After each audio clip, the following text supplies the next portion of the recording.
Hello YouTube, this is Steven with On My Way to FIRE, a channel about early retirement and all things investing.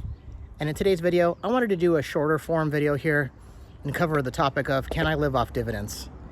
And guys, this is a huge task. You know, we have W-2 wage income for the most part, it covers our bills. We get paid every 2 weeks or a couple times a month, and that basically creates a household budget, and we allocate our money, month to month. And to have enough invested to cover bills with dividends alone is a huge task. I ran the numbers, and it's a little sobering, meaning that it's just really not possible where I'm at currently. I do have a mortgage, and that payment's about $700 a month. Then I have all my additional bills that I need to pay, including HOA, insurance, and all that other stuff that everybody else has. And the realistic number I need is somewhere between $2,500 and $2,700 a month, which comes out between right around $30,000 to $32,000 in income to cover all my basic needs, and even have a little money left over to do fun stuff. But to come up with a sizable principal amount invested, let's use the number $1 million.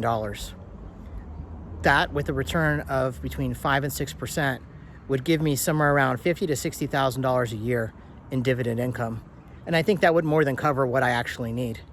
And that's also assuming I wouldn't be contributing to any retirement accounts at that point. Now, to get to that is a huge, huge task. And I really just don't even think it's in the cards to even be possible to have $1 million invested in taxable accounts. For a lot of us, the 401k, which is pre-tax, is going to be our highest balance account. And, a lot of that's driven by getting our company match, compounded growth year after year.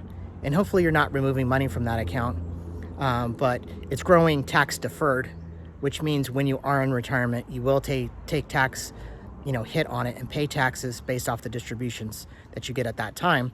But you have to take it at retirement age, and if you do that early, there's a 10% penalty. So the taxable brokerage, basically you pay as you go, and part of the problem is as you earn more, you're taxed even harder on your income, because you have wage income plus brokerage income from the dividends and from the sales in that account. So it makes it extremely difficult to get to $1 million invested in a brokerage account. So in my opinion, it's not even possible with where I'm at currently. I think best case scenario, I can get taxable brokerage funds somewhere in the range of $500,000 to $700,000 in the next 10 years if I stay consistent and am smart about it.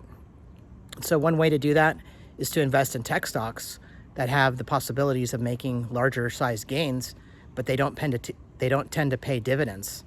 So I won't be paying year to year by holding those stocks, but the hope is down the road, 5, 10, 20 years out, that I could sell those stocks for substantial gain, and it would greatly outpace what I would earn in dividends. So, the fantasy of living off dividends alone in an early retirement for me is just really not attainable. But what you can do is you can also sell shares that you currently have at break even or small gains and basically get your principal back. So let's say I even got only to $350,000 to $400,000 in a brokerage account. I could basically work that account down to receive some dividends, but also sell shares and use that to live off. But ultimately the account would start going down over time because I'd have less invested. So, the overall takeaway from this video for me is retiring early on dividends alone is just really not an attainable goal. But to anybody out there who's done it, I'd love to hear from you what your opinion is and see what your strategy has been to avoid paying taxes. All right, guys, we'll see you in the next video.